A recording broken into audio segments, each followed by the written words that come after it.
ਦੂਸਰੇ ਗਰੁੱਪ ਵਿੱਚ ਲਿਖਿਆ ਹੈ।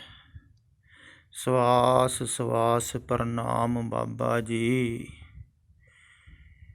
ਯਹ ਦਿਨ का सपना कैसे टूटे, कृपा कर मार्गदर्शन करो जी। कल मैं किया सी ना, जैसे सुपना रैन का तैसा ये संसार, भी ये भी सुपना है। तो उन्होंने पूछा भी ये सुपना किवें टूटे। हेठां दूसरा सवाल पहला लेने हाँ। आपने आज बताया कि मन को गुरु को समर्पित कर दो, कृपा कर इस पर भी प्रकाश डाले बाबा जी। मन को समर्पित करना है,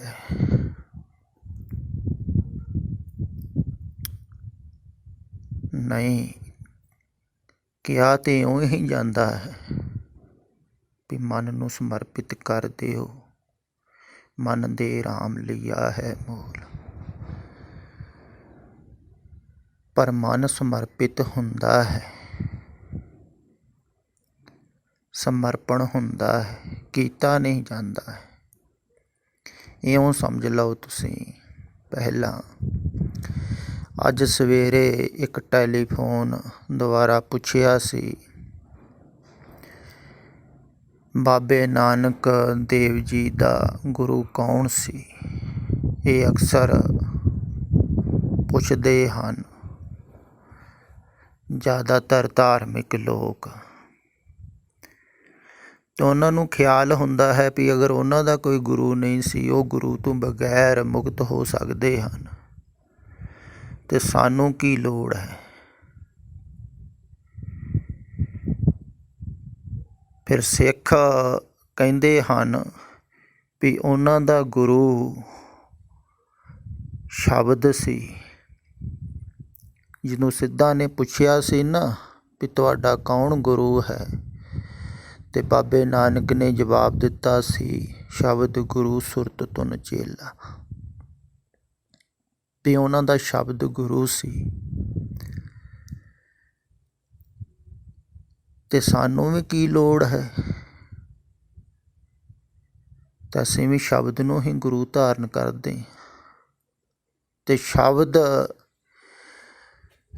नूं ही गुरु समझदे हन सिख। गुरु ग्रंथ साहब जी दे विच शब्द ही लिखे हैं।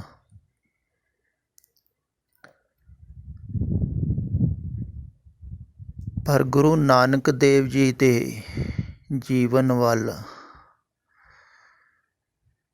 थोड़ी जी झात मारो,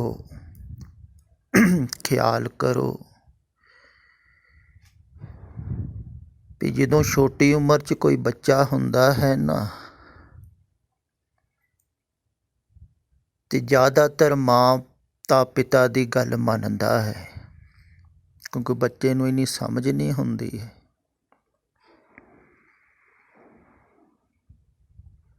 तो जिवें माता पिता कहिंदे हन, किहा भी जाता है ना, पहली माँ ही गुरु है, समझाउंदी है, सिक्ख्या दिंदी है, पिता दिंदा है।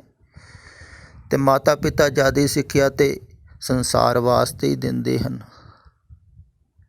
संसार विच कामयाब होने वास्ते दिंदे हन भी समाजिक तल ते भी तू कामयाब होवें, ते उदां भी आर्थिक तल ते भी कोई कमी ना होवे। ते कहा जाता है भी वध तो वध पढ़ो। पढ़न नूं भेजिया भी सी बाबे नानक नूं, ते बहुत लोगों ने भी कहा होवेगा भी तेरा पिता पटवारी है, तू थोड़ा भी पढ़ गया तो तेनू चंगी नौकरी मिल सकती, हो सकता चंगा उच्चा अहुदा भी मिल जाए। ਤੇ ਕਾਬਲ ਵੀ ਸਨ। ਤੇ ਆਲੇ ਦੁਆਲੇ ਜਿੰਨੇ ਵੀ ਲੋਕ ਹਨ ਸਾਰੇ ਹੀ ਸੰਸਾਰ ਵੱਲ ਨੂੰ ਪ੍ਰੇਰਦੇ ਹਨ। ਪਰ ਇੱਕ ਬਾਬਾ ਨਾਨਕ ਹਨ, ਉਹ ਕਿਸੇ ਦੀ ਵੀ ਗੱਲ ਨਹੀਂ ਮੰਨ ਰਹੇ ਹਨ। ਨਾ ਤੇ ਉਹ ਪੜ੍ਹਨ ਦੇ ਵਿੱਚ ਰੁਚੀ ਹੈ, ਉਹਨਾਂ ਦੀ ਰੁਚੀ ਦਿਖਾ ਰਹੇ ਹਨ, ਨਾ ਕਿਸੇ ਕੰਮ ਦੇ ਵਿੱਚ ਕੋਈ ਰੁਚੀ ਹੈ, ਨਾ ਕੋਈ ਕੰਮ ਕਰ ਰਹੇ ਹਨ।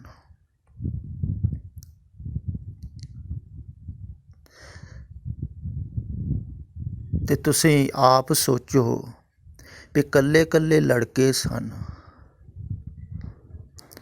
ਤੇ ਕਿੰਨਾ ਨਾ ਮਾਤਾ ਪਿਤਾ ਆਲੇ ਦੁਆਲੇ ਦੇ ਸਾਕ ਸੰਬੰਧੀ ਉਹਨਾਂ ਨੂੰ ਕਹਿੰਦੇ ਹੋਣਗੇ ਰੋਜ਼ ਹੀ, ਤੁਹਾਡੇ ਘਰ ਦੇ ਵਿੱਚ ਐਸਾ ਬੱਚਾ ਹੋਵੇ ਸੰਸਾਰ ਵਿੱਚ ਰੁਚੀ ਨਾ ਦਿਖਾਉਂਦਾ ਹੋਵੇ, ਤੁਸੀਂ ਵਾਰ-ਵਾਰ ਕਹਿੰਦੇ ਹੋ, ਕਿੰਨਾ ਨਾ ਵਰਜਦੇ ਹੋ, ਕਿੰਨਾ ਟੋਟਦੇ ਹੋ। ਐਸੇ ਹੀ ਸਨ ਉਹ ਵੀ। ਕਹਿੰਦੇ ਹਨ ਨਾ, ਉਹਨਾਂ ਦੇ ਪਿਤਾ ਨੇ ਉਹਨਾਂ ਨੂੰ ਚਪੇੜਾਂ ਮਾਰੀਆਂ ਸਨ। ਸੁਭਾਵਿਕ ਹੀ ਹੈ, ਬਹੁਤ ਨਾਰਾਜ਼ ਹੁੰਦੇ ਹੋਣਗੇ, ਬਹੁਤ ਗੁੱਸੇ ਹੁੰਦੇ ਹੋਣ ਵੀ ਕੁਛ ਵੀ ਨਹੀਂ ਕਰ ਰਿਹਾ, ਕੈਸਾ ਬੱਚਾ ਹੈ। ਤੇ ਹਰ ਇੱਕ ਤੇ ਚਾਹੁੰਦਾ ਹੈ ਸੰਸਾਰ 'ਚ ਕਾਮਯਾਬ ਹੋਵੇ ਮੇਰਾ ਬੱਚਾ, ਮੇਰਾ ਨਾਂ ਰੋਸ਼ਨ ਕਰੇ, ਫਿਰ ਕੁਛ ਵੀ ਨਹੀਂ ਕਰ ਰਹੇ ਹਨ। ਤੇ ਜਿਹੜੇ ਸੰਸਾਰ ਦੇ ਵਿੱਚ ਰੁਚੀ ਨਹੀਂ ਦਿਖਾ ਰਹੇ ਹਨ, ਬਗਾਵਤ ਕਰ ਰਹੇ ਹਨ ਸਾਰਿਆਂ ਦੀ, ਉਹ ਸਧਾਰਨ ਸਨ ਥੋੜ੍ਹੀ ਸਨ, ਅਸਾਧਾਰਨ ਸਨ। ਫਿਰ ਸਾਰਿਆਂ ਨੂੰ ਵੱਡੀ ਗੱਲ ਇਹ ਹੈ ਵੀ ਜ਼ਿਆਦਾਤਰ ਬੱਚੇ ਮਾਤਾ ਪਿਤਾ ਦਾ ਧਰਮ ਅਪਣਾਉਂਦੇ ਹਨ, ਤਾਂ ਉਹਨਾਂ ਨੇ ਧਰਮ ਤੋਂ ਵੀ ਇਨਕਾਰ ਕੀਤਾ ਹੈ। ਉਹਨਾਂ ਨੇ ਜਨੇਊ ਪਾਉਣ ਤੋਂ ਇਨਕਾਰ ਕਰ ਦਿੱਤਾ। ਉਹਨਾਂ ਨੇ ਕਿਹਾ ਨਹੀਂ, ਇਹ ਧਰਮ ਨਹੀਂ, ਇਹ ਪਖੰਡ ਹੈ, ਇਹ ਬਾਹਰੋਂ ਧਾਰਮਿਕ ਹੋਣਾ, ਵਾਸਤਵਿਕ ਧਾਰਮਿਕ ਨਹੀਂ ਹੋਣਾ। ਜਿਹੜਾ ਧਰਮ ਤੋਂ ਵੀ ਇਨਕਾਰ ਕਰ ਰਿਹਾ ਹੈ ਉਹ ਸਧਾਰਨ ਥੋੜ੍ਹੀ। ਫਿਰ ਗੁਰੂ ਧਾਰਨ ਕਾਹਦੇ ਵਾਸਤੇ ਕਰਨਾ ਹੈ, ਇਹ ਵੀ ਗੱਲ ਖਿਆਲ ਵਿੱਚ ਰੱਖਣ ਯੋਗ ਹੈ। ਗੁਰੂ ਦੀ ਲੋੜ ਕਿਉਂ ਪੈਂਦੀ?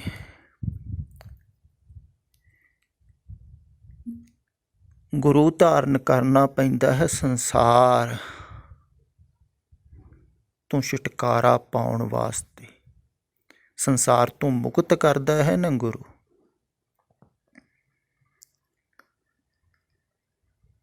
ਸੰਸਾਰ ਦੇ ਨਾਲ ਤੁਸੀਂ ਬੰਧੇ ਹੋਏ ਹੋ ਮੋਹ ਮਮਤਾ ਕਰਕੇ, ਵਾਸ਼ਨਾ ਕਰਕੇ, ਚਾਹਤ ਕਰਕੇ,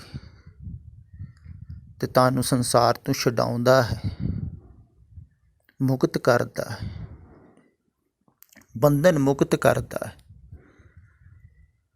ਪਰ ਜਿਹੜਾ ਪਹਿਲਾਂ ਹੀ ਮੁਕਤ ਹੋਵੇ, ਬੰਧਿਆ ਹੀ ਨਾ ਹੋਵੇ ਸੰਸਾਰ ਦੇ ਵਿੱਚ। ਹੁਣ ਗੁਰੂ ਨਾਨਕ ਦੇਵ ਜੀ ਤੇ ਸੰਸਾਰ ਦੇ ਵਿੱਚ ਬੰਧੇ ਹੀ ਨਹੀਂ ਸਨ। ਉਹਨਾਂ ਨੂੰ ਕੋਈ ਸੰਸਾਰ ਦੀ ਚਾਹਤ ਥੋੜ੍ਹੀ ਸੀ। ਅਗਰ ਚਾਹਤ ਹੁੰਦੀ ਤਾਂ ਕੋਈ ਕੰਮ ਧੰਦਾ ਕਰਦੇ, ਵਪਾਰ ਕਰਨ ਭੇਜਿਆ ਸੀ, ਵਪਾਰ ਕਰਦੇ, ਧੰਦਾ ਕਰਦੇ, ਬਿਜ਼ਨਸ ਕਰਦੇ। ਨਾ ਉਹਨਾਂ ਨੂੰ ਕੋਈ ਚਾਹਤ ਹੈ ਸੰਸਾਰ ਦੀ, ਨਾ ਕੋਈ ਵਾਸ਼ਨਾ ਹੈ, ਨਾ ਕੋਈ ਕਾਮਨਾ ਹੈ, ਨਾ ਮੋਹ ਹੀ ਹੈ ਕਿਸੇ ਨਾਲ ਵੀ ਬੋਲਦੇ ਨਹੀਂ ਸਨ। ਉਹ ਬਹੁਤ ਬਾਹਰ ਬੈਠੇ ਰਹਿੰਦੇ ਸਨ, ਦੂਰ ਜੰਗਲ ਦੇ ਵਿੱਚ ਜਾ ਕੇ ਇਕਾਂਤ 'ਚ, ਕਿਸੇ ਨਾਲ ਲਗਾਵ ਨਹੀਂ। ਤੋ ਸੰਸਾਰ ਦੇ ਨਾਲ ਬੰਧੇ ਹੀ ਨਹੀਂ ਸਨ, ਤਾਂ ਉਹਨਾਂ ਨੂੰ ਗੁਰੂ ਦੀ ਲੋੜ ਨਹੀਂ ਹੁੰਦੀ। ਇਹ ਗੱਲ ਖਿਆਲ ਵਿੱਚ ਰੱਖਣ ਯੋਗ ਹੈ। ਗੁਰੂ ਸੰਸਾਰ ਦੇ ਬੰਧਨਾਂ ਤੋਂ ਮੁਕਤ ਕਰਦਾ ਹੈ, ਪਰਮਾਤਮਾ ਨੂੰ ਨਹੀਂ ਮਿਲਾਉਂਦਾ। ਜਦੋਂ ਤੁਸੀਂ ਬੰਧਨ ਮੁਕਤ ਹੋ ਜਾਂਦੇ ਹੋ ਤੇ ਜਾਣਦੇ ਹੋ ਪਰਮਾਤਮਾ ਅੰਦਰ ਹੀ ਹੈ, ਤਾਂ ਬੰਧਨ ਮੁਕਤ ਕਰਦਾ ਹੈ। ਤੇ ਜਿਹੜਾ ਪਹਿਲਾਂ ਹੀ ਬੰਧਨ ਮੁਕਤ ਹੋਵੇ, ਜਿੰਦੇ ਅੰਦਰ ਪਹਿਲਾਂ ਹੀ ਇਹ ਵਾਸ਼ਨਾਵਾਂ ਕਾਮ ਕ੍ਰੋਧ ਲੋਭ ਮੋਹ ਨਾ ਹੋਣ, ਅਹੰਕਾਰ ਨਾ ਹੋਵੇ, ਉਹਨੂੰ ਕੀ ਲੋੜ ਹੈ ਗੁਰੂ ਦੀ? ਪਰ ਸਿੱਖ ਰੀਸ ਕਰਦੇ ਹਨ ਵੀ ਉਹਨਾਂ ਦਾ ਕੋਈ ਗੁਰੂ ਨਹੀਂ ਸੀ, ਉਹਨਾਂ ਨੇ ਸ਼ਬਦ ਨੂੰ ਗੁਰੂ ਕਿਹਾ ਹੈ ਅਤੇ ਅਸੀਂ ਵੀ ਸ਼ਬਦ ਹੀ ਗੁਰੂ ਧਾਰਨ ਕਰਾਂਗੇ। ਪਰ ਖਿਆਲ ਵਿੱਚ ਰੱਖਣ ਯੋਗ ਹੈ, ਉਹਨਾਂ ਦੀ ਰੀਸ ਉਹ ਹੀ ਕਰੇ ਜਿਹੜਾ ਉਹਨਾਂ ਵਰਗਾ ਹੋਵੇ, ਨਹੀਂ ਤੇ ਉਹ ਹੀ ਹਾਲ ਹੋਵੇਗਾ ਜਿਵੇਂ ਲਿਖਿਆ ਹੈ ਨਾ, ਹੰਸਾਂ ਦੇਖ ਤਰੰਦਿਆਂ ਪੱਗਾ ਪੀ ਆਇਆ ਚਾਓ, ਡੁੱਬ ਮੂਏ ਬੱਗ ਬੱਪੜ ਸਿਰ ਤਲ ਉੱਪਰ ਪਾ। ਪਰਮ ਪੁਰਖਾਂ ਦੀ ਰੀਸ ਕਰਕੇ ਤੁਸੀਂ ਡੁੱਬੋਗੇ। ਐਸੇ ਪਰਮ ਪੁਰਖ ਬਹੁਤ ਵਿਰਲੇ ਹੁੰਦੇ ਹਨ, ਕਦੇ ਕਦਾਈ ਧਰਤੀ 'ਤੇ ਆਉਂਦੇ ਹਨ ਤੋਂ ਮੁਕਤੀ ਹੁੰਦੇ ਹਨ ਸੰਸਾਰ ਤੋਂ। ਉਹ ਸੰਸਾਰ ਦੇ ਨਾਲ ਬੰਧਦੇ ਹੀ ਨਹੀਂ, ਜਿਹੜਾ ਬੰਧਦਾ ਹੀ ਨਹੀਂ ਹੈ ਤੋ ਮੁਕਤੀ ਹੈ ਨਾ।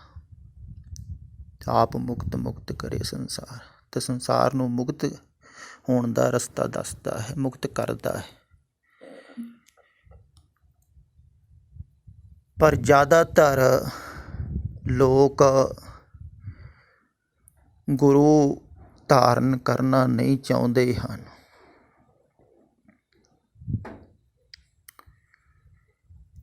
ਗੁਰੂ ਧਾਰਨ ਕਰਨਾ ਬਹੁਤ ਕਠਿਨ ਹੈ, ਖਿਆਲ ਵਿੱਚ ਰੱਖਣਾ। ਜੀਵਤ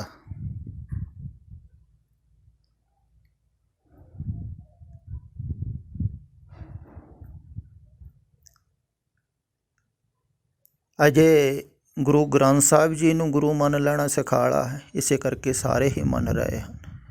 ਮੂਰਤੀ ਨੂੰ ਗੁਰੂ ਮੰਨ ਲੈਣਾ, ਜਾਂ ਕੋਈ ਸਾਧੂ ਮਹਾਤਮਾ ਜਿਹੜੇ ਗੋਬਰ ਗਣੇਸ਼ ਹਨ, ਕੁਛ ਵੀ ਨਹੀਂ ਕਹਿੰਦੇ ਹਨ।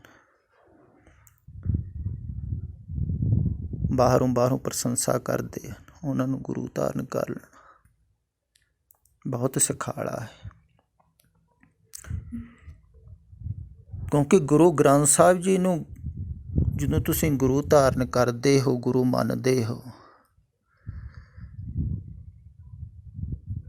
ਅਤੇ ਉੱਥੇ ਉਹਨਾਂ ਦੇ ਸਨਮੁਖ ਖੜ੍ਹੇ ਹੋ ਕੇ ਵੀ ਤੁਸੀਂ ਆਪਣੇ ਹੀ ਮਨ ਦੁਆਰਾ ਚੱਲਦੇ ਹੋ, ਆਪਣੇ ਹੀ ਮਨ ਦੁਆਰਾ ਨਿਰਣਾ ਵੀ ਲੈਂਦੇ ਹੋ, ਅਤੇ ਜਿਹੜਾ ਵੀ ਸ਼ਬਦ ਤੁਹਾਨੂੰ ਚੰਗਾ ਲੱਗਦਾ ਹੈ ਉਹ ਸੁਣਦੇ ਹੋ, ਆਪਣੇ ਢੰਗ ਨਾਲ ਅਰਥ ਕੱਢਦੇ ਹੋ, ਆਪਣੇ ਢੰਗ ਨਾਲ ਸਮਝਦੇ ਹੋ।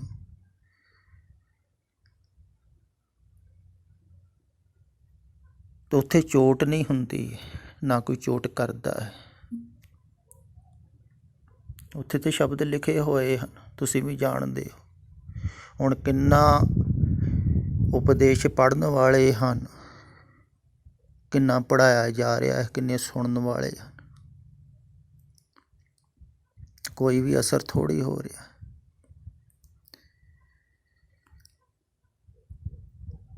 ਐਸਾ ਨਹੀਂ ਹੈ, ਖਿਆਲ ਵਿੱਚ ਰੱਖਣਾ ਹੈ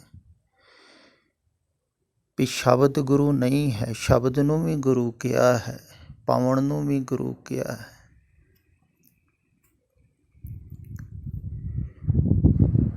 ਭਾਵ ਇਹ ਹੈ ਵੀ ਜਦੋਂ ਗੁਰੂ ਵੀ ਬੋਲਦਾ ਹੈ, ਪਾਵਨ ਦੇ ਸਹਾਰੇ ਸ਼ਬਦ ਦੁਆਰਾ ਹੀ ਸੰਬੰਧ ਗੁਰੂ ਦੇ ਨਾਲ ਜੁੜਦਾ ਹੈ, ਅਤੇ ਜਿਹਦੇ ਦੁਆਰਾ ਗੁਰੂ ਦੇ ਨਾਲ ਸੰਬੰਧ ਜੁੜਦਾ ਹੈ ਉਹਨੂੰ ਵੀ ਗੁਰੂ ਕਿਹਾ ਹੈ। ਅਤੇ ਪੁਰਾਣੇ ਸਮਿਆਂ ਦੇ ਵਿੱਚ ਤੇ ਸਾਹਮਣੇ ਬੈਠ ਕੇ ਗੁਰੂ ਸਮਝਾਇਆ ਕਰਦਾ ਸੀ, ਉਪਦੇਸ਼ ਦਿੰਦਾ ਸੀ, ਅਤੇ ਸ਼ਿਸ਼ ਭਾਵਨਾ ਨਾਲ ਜਦੋਂ ਸੁਣਦਾ ਸੀ ਅਤੇ ਹੌਲੀ ਹੌਲੀ ਸੁਣਦੇ ਸੰਬੰਧ ਗਹਿਰਾ ਹੁੰਦਾ ਜਾਂਦਾ ਸੀ ਅਤੇ ਜੁੜਦਾ ਜਾਂਦਾ ਸੀ, ਅਤੇ ਸ਼ਬਦ ਦੁਆਰਾ ਹੀ ਇੰਨਾ ਗਹਿਰਾ ਹੋ ਜਾਂਦਾ ਸੀ ਸੰਬੰਧ ਵੀ ਸਭ ਕੁਛ ਹੀ ਛੁੱਟ ਜਾਂਦਾ ਸੀ।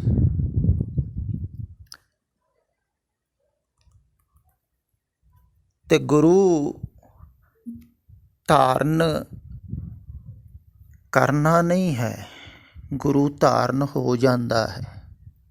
ਇਹ ਗੱਲ ਖਿਆਲ ਵਿੱਚ ਰੱਖਣ ਯੋਗ ਹੈ। ਜਿਵੇਂ ਕਈ ਕਹਿੰਦੇ ਹਨ ਨਾ ਵੀ ਸੰਤ ਬਣਨਾ ਹੈ, ਮੈਂ ਕਹਿੰਦਾ ਹੁੰਦਾ ਹਾਂ, ਸੰਤ ਬਣਨਾ ਨਹੀਂ, ਸੰਤ ਹੋ ਜਾਂਦਾ ਹੈ। ਜਿਵੇਂ ਪ੍ਰੇਮ ਹੋ ਜਾਂਦਾ ਹੈ ਸੁਭਾਵਿਕ। ਅਗਰ ਤੁਹਾਨੂੰ ਕਹੇ ਫਲਾਣੇ ਨਾਲ ਪ੍ਰੇਮ ਕਰੋ, ਜ਼ਬਰਦਸਤੀ ਥੋੜ੍ਹੀ ਹੋਵੇਗਾ। ਇਹੋ ਤੇ ਬਾਬੇ ਨਾਨਕ ਨੇ ਕਿਹਾ ਸੀ ਜਨੇਊ ਪਾਉਣ ਲੱਗੇ ਵੀ ਜ਼ਬਰਦਸਤੀ ਧਾਰਮਿਕ ਥੋੜ੍ਹੀ ਹੋਇਆ ਜਾਣਾ, ਇਹ ਤੇ ਪ੍ਰੇਮ ਦਾ ਸੰਬੰਧ ਹੈ।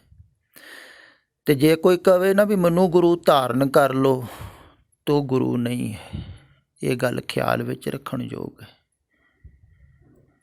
ਵੀ ਤੁਸੀਂ ਮੇਰੇ ਸ਼ਿਸ਼ ਬਣ ਜਾਓ, ਤਾਂ ਗੁਰੂ ਹੈ ਹੀ ਨਹੀਂ, ਉਹ ਸਵਾਰਥੀ ਹੋਵੇਗਾ। ਅਤੇ ਜਿਹੜਾ ਪਰਮਾਰਥੀ ਹੈ ਨਾ, ਉਹ ਕਹਿੰਦਾ ਹੈ ਵੀ ਮੈਂ ਜੋ ਜਾਣਿਆ ਹੈ ਉਹ ਮੈਂ ਤੁਹਾਨੂੰ ਕਹਿ ਰਿਹਾ ਹਾਂ, ਤੁਸੀਂ ਸੁਣੋਗੇ ਅਤੇ ਜਾਣੋਗੇ। ਅਤੇ ਜਦੋਂ ਮੈਨੂੰ ਜਾਣੋਗੇ ਨਾ, ਅਤੇ ਆਪਣੇ ਆਪ ਹੀ ਤੁਸੀਂ ਸਮਰਪਿਤ ਹੋਵੋਗੇ। ਇਹ ਗੱਲ ਖਿਆਲ ਵਿੱਚ ਰੱਖਣ ਯੋਗ ਹੈ। ਮਨ ਸਮਰਪਿਤ ਕਰਨਾ ਨਹੀਂ ਕਿਹਾ ਤੇ ਉਹ ਜਾਂਦਾ ਹੈ, ਸਮਰਪਣ ਕਰਨਾ ਹੈ, ਪਰ ਨਹੀਂ ਸਮਰਪਣ ਹੁੰਦਾ ਹੈ, ਸਹਿਜ ਹੈ, ਸੁਭਾਵਿਕ ਹੈ। ਜਿਵੇਂ ਪ੍ਰੇਮ ਹੁੰਦਾ ਹੈ, ਇਵੇਂ ਹੀ ਸ਼ਬਦ ਦੁਆਰਾ ਪਹਿਲਾਂ ਤਾਂ ਕੋਲੇ ਹੁੰਦਾ ਸੀ ਸ਼ਬਦ ਦਾ ਅਸਰ, ਕਿਉਂਕਿ ਕੋਲੇ ਹੀ ਸੁਣਦੇ ਸਨ। ਅਤੇ ਅਜੋਕੇ ਸਮੇਂ 'ਚ ਤਾਂ ਦੂਰੋਂ ਵੀ ਹੋ ਸਕਦਾ ਹੈ, ਕਿਉਂਕਿ ਸ਼ਬਦ ਦੂਰੋਂ ਵੀ ਸੁਣਿਆ ਜਾ ਸਕਦਾ ਹੈ। ਅਤੇ ਸ਼ਬਦ ਦੁਆਰਾ ਸੰਬੰਧ ਹੁੰਦਾ ਹੈ। ਸ਼ਬਦ ਸਿਰਫ ਕੋਰੇ ਸ਼ਬਦ ਹੀ ਨਹੀਂ ਹਨ। ਅਗਰ ਸ਼ਬਦ ਹੀ ਹੋਣ ਫਿਰ ਤਾਂ ਸੰਬੰਧ ਨਹੀਂ ਹੋਵੇਗਾ, ਪਰ ਸ਼ਬਦਾਂ ਦੁਆਰਾ ਬਹੁਤ ਕੁਛ ਭੇਜਿਆ ਜਾਂਦਾ ਹੈ। ਜਿਵੇਂ ਕੋਈ ਪ੍ਰੇਮ ਦੇ ਸ਼ਬਦ ਲਿਖ ਕੇ ਭੇਜੇ ਅਤੇ ਦੂਸਰਾ ਪੜ੍ਹ ਕੇ ਭਾਵੁਕ ਹੋ ਜਾਂਦਾ ਹੈ, ਤਾਂ ਉਹ ਕਹਿੰਦਾ ਇਹ ਸ਼ਬਦ ਹੀ ਥੋੜ੍ਹੀ ਹੈ ਕੋਰੇ, ਇਹਦੇ ਵਿੱਚ ਪ੍ਰੇਮ ਹੈ, ਇਹਦੇ 'ਚ ਭਾਵਨਾ ਹੈ। ਇੱਦਾਂ ਹੀ ਗੁਰੂ ਦੇ ਸ਼ਬਦ ਸ਼ਬਦ ਹੀ ਨਹੀਂ ਹਨ, ਉਹਨਾਂ ਵਿੱਚ ਬਹੁਤ ਭਾਵ ਹੈ, ਪ੍ਰੇਮ ਹੈ। ਅਤੇ ਜਦੋਂ ਤੁਸੀਂ ਪ੍ਰੇਮ ਨਾਲ, ਭਾਵਨਾ ਨਾਲ ਸੁਣੋਗੇ ਨਾ, ਰੁਕਾਵਟ ਨਾ ਪਾਓਗੇ ਤਾਂ ਸਹਿਜ ਹੋਵੇਗਾ। ਮੈਂ ਇਹੋ ਕਹਿੰਦਾ ਤੁਸੀਂ ਰੁਕਾਵਟ ਨਾ ਪਾਓ ਅਤੇ ਆਪਣੇ ਆਪ ਹੀ ਹੋਵੇਗਾ ਸਹਿਜ।